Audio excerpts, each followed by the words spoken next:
Hey, this is Kendall, and you're watching the Vocalist magazine TV. You can look me up on Google, Facebook, anything, but it's Kandle with a K.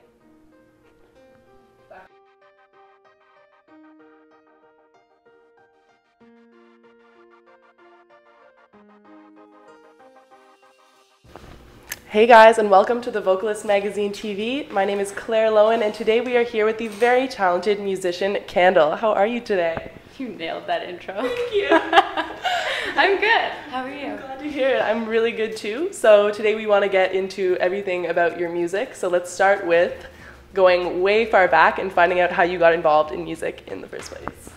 Well, it was kind of by accident. I grew up in a musical family. My dad's a musician, and I was surrounded by festivals and studios, but I did not think I was going to be a musician. I couldn't sing for a very long time, and around the age of 16, I started getting some guys in high school to teach me, like different Nirvana songs and stuff, because I just thought it'd be cool to play. And somehow in that time, I realized that I could also write a song. And it just started growing from there and getting better, and I just decided to teach myself how to sing. For sure. It's hard. What other instruments do you play other than guitar? That's it, though I pretend to play things sometimes. For sure. I try, fake it. Doesn't always go well. So I saw on your Facebook page that you described your music as indie swamp rock. So did you write that? And I kind of just want to know, how would you describe your music now? Well, it's funny because I have no idea. And people call us all different things, and pop, noir, folk, indie, rock, alternative. I'm like, whatever, it's music.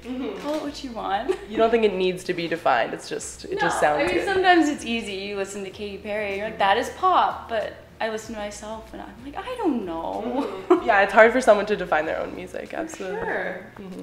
So, I know you've been in Montreal for a majority of your career. So do you feel, I don't know, how do you feel about the city and music, and how do you think the city has influenced your musical style? It's the most supportive place I've ever lived, and I don't think I would have started my career if I hadn't moved to Montreal. I was always kind of scared to talk to really successful people. I didn't take myself seriously as a musician. And as soon as I moved here, I got to open for Sam Roberts and Could Appear At. I started a band with Sam Gold from Broken Social Scene, and he brought in all his cool friends. None of that would have happened anywhere else. Right now we have Tim Fletcher from the Stills in the band, and I don't know why, but it's great. Because the talent finds itself, Well, it's a small, nice music community here, and we support each other. And in a lot of other cities I've been to, the artists are competitive, and they don't like when the other bands do well, and everyone's trying to get ahead. But here, everyone, they have each other's backs. It's all about collaboration, for sure. That's really cool. So yeah, my next question was actually, how did you get involved with all of those collaborations? But I guess you just answered that. Do you think, do you plan on staying in Montreal, or do you think as you grow more fame, you would move somewhere like Toronto, New York? I don't know. I have no idea what the future will bring. Montreal is definitely home right now, and especially in terms of success, where we're doing well, but it's hard. My family's not here, my boyfriend's not here, my dog's not here. Oh my god. It's there's a big hole in my heart. Yeah. It's good, the band likes it because I keep writing sad songs. Oh, that's great. I'm always sad, Yeah, it's good for creativity. Yeah. If I was too happy, then the music would end. Yeah, there you go. So you'd say most of your home base would be back in BC? Probably more like Toronto. That's where my sister, my boyfriend, a lot of my friends are. Okay. But I'm not ready for that. No. Not yet. Not at all. Toronto can be a little overwhelming, for sure. Yeah, it doesn't feel like home. So I want to talk to you about your video for Not Up to Me. So there's a clip at the end where you say, to help a girl believe in herself and realize she matters, visit canadianwomen.org. So I kind of just want to talk to you a little bit about that organization and how you got involved with them.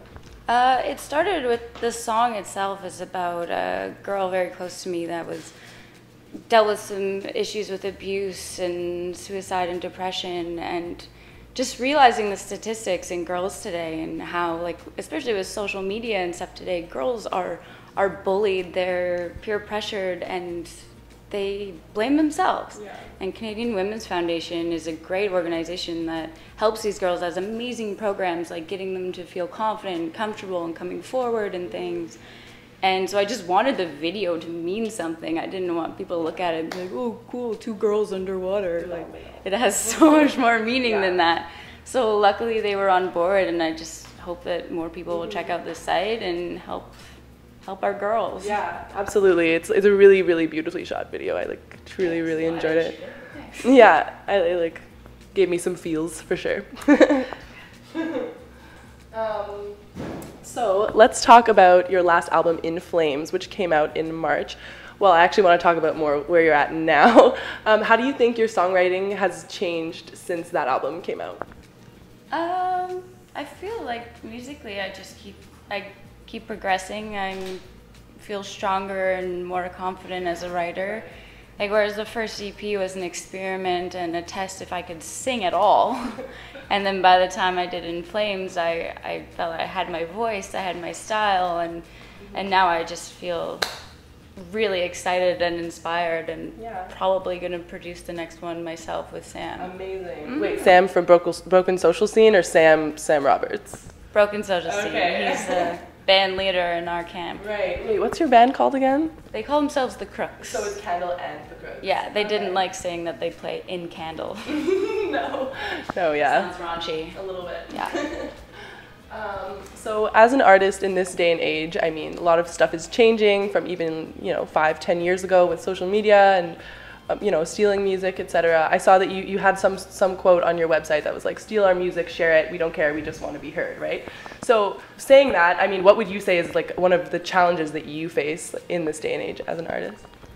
I think it's a lot easier than it's ever been to make music. Now people can make records on their laptop by themselves.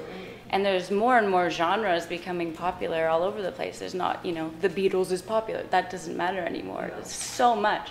So it's really hard to get yourself heard by the masses when there's millions of bands everywhere trying to do exactly the same thing. Money is always tight, and what used to be a sellout, like getting your song in a commercial, say in the 90s, like, oh, bro, you totally sold out. Now, that's our only chance for survival. Definitely. Like, if McDonald's called me today, I'd be like, yes, I can pay my rent, man.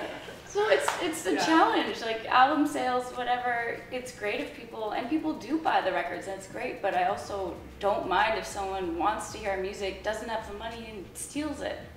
Cool. They'll still end up probably buying a ticket to our show, Like, for sure. Okay. On a bit of a brighter note, what would you say has been your greatest accomplishment up to date in music? Excellent question.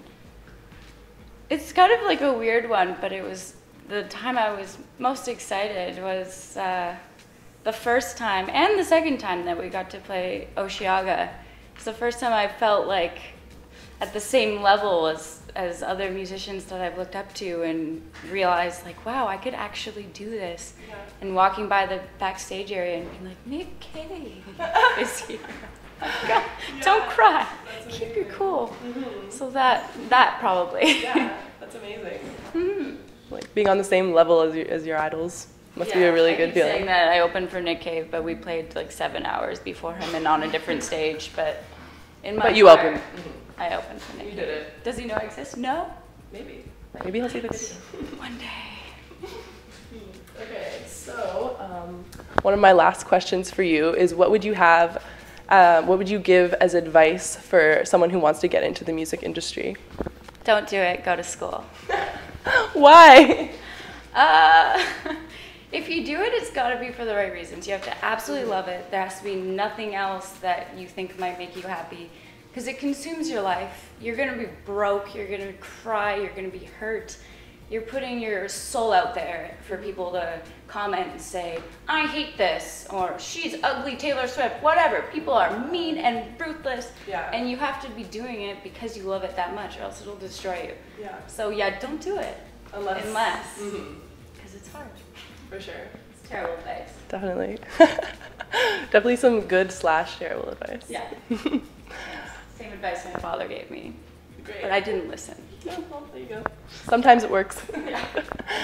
So what's coming up in the future for Kendall? A few things. We got a new video coming out next week. We have some tour dates we'll be releasing where I get to go all the way back home to BC to play, which is fun. We are playing a free show here in Montreal for the Folk Fest on June 19th. Oh, that's coming up. Sweet. Yeah, we're very excited about that 'cause we love playing at home. For sure, yeah. It's so fun. And that's all that I remember. I'm secretly starting the next record, but shh. Okay, no little tidbits we can find out about that? No. You sure? It's me and my guitar and my computer. Some stuff. I'm the only one that's heard. Exclusive, so exclusive. Yeah, exactly. Okay, thank you so much for being here with us today, Kandle. I'm Claire for the Vocalist Magazine TV. We'll catch you later.